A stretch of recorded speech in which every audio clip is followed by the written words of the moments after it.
Hi, my name is Nicole, and a little bit about me. Excuse me there for a second. I got a little tickle there. I have studied, belief, conflict resolution, um, different forms of communication. I do have my master's, um, and it's in industrial organizational psychology, leadership, and along those lines. So I do have some experience. Uh, and what I want to talk about today, and you may have heard this before through multiple things, is the difference between being silent versus silenced. Now, being silenced is when you are told to shut up, basically, and people will not let you have your voice. Being silent is when you're observant in the room and you go, I think it's wise not to say anything in this moment. And it's a choice. Silenced is not a choice. And when I talk about this, we have had sayings in our world where children should not be seen but not heard. And what we've done is we've told people by those sayings that certain age groups shouldn't have a voice. When we've talked about political things, certain political groups shouldn't have a voice. And now I do agree that we should be honoring in our voices. I do agree that we should be kind in what we say. That's different than letting people speak what they believe. And I think what's been going on is we haven't been very, we haven't really created places where people can speak what they believe. It's been this fighting each other. And we need to get to a place where we stop silencing each other. And that's one of the things I've really noticing. And one of the things that I grew up in a family where it was very common to silence if you didn't agree. And it was very common to silence identity, make fun of identity. And identity is very, very huge. And in fact, I just recently wrote a book called The Needs Language, Bringing Balance and Belonging in Dating. And so, which is really fascinating that we silence each other so much, where we just don't listen to each other. And listening doesn't mean you have to agree. I don't agree with a lot of people, and I think a lot of people are extreme. But I do give validity to people's voices.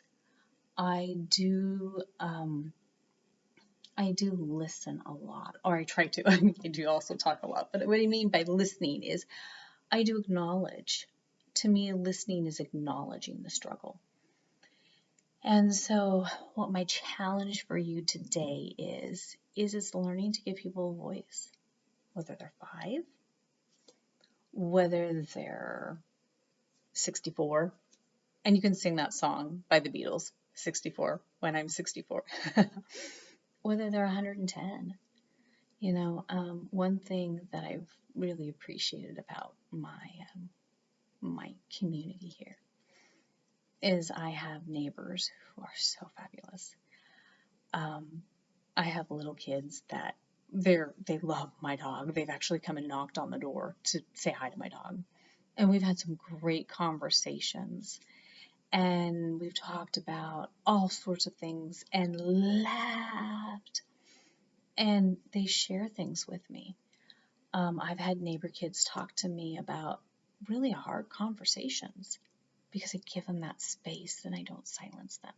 But I also talk to them about honor and respect and how to honor and respect their parents in the process as well. I have a wonderful older neighbor who was around during Martin Luther King, and she's African American, and she can talk about the struggles that have gone on in that. I have a neighbor man who is handicapped where he doesn't really talk, and we've created such an inclusive environment here that he is responding where he is feeling included because we haven't silenced him. We've actually been giving him a voice. And the way he's been lighting up with all of us has just been absolutely amazing and beautiful. And that's what it's about.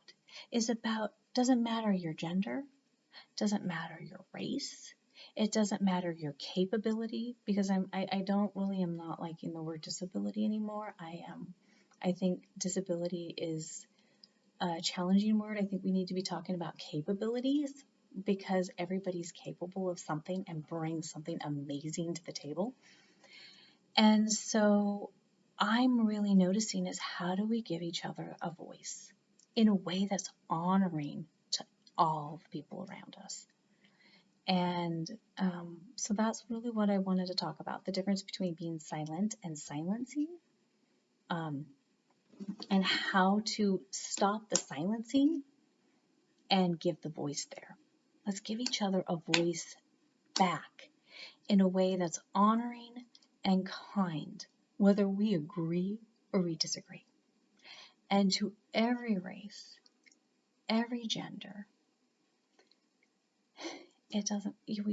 I really believe that I believe we can do it. I can believe we can do it where we can honor the individual and we can honor the society. I think we can if we work together.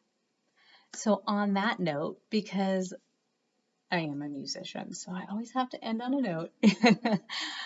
I hope that you continue to watch my channel. I hope you visit my website called The 7 Candles, and I will talk to you soon.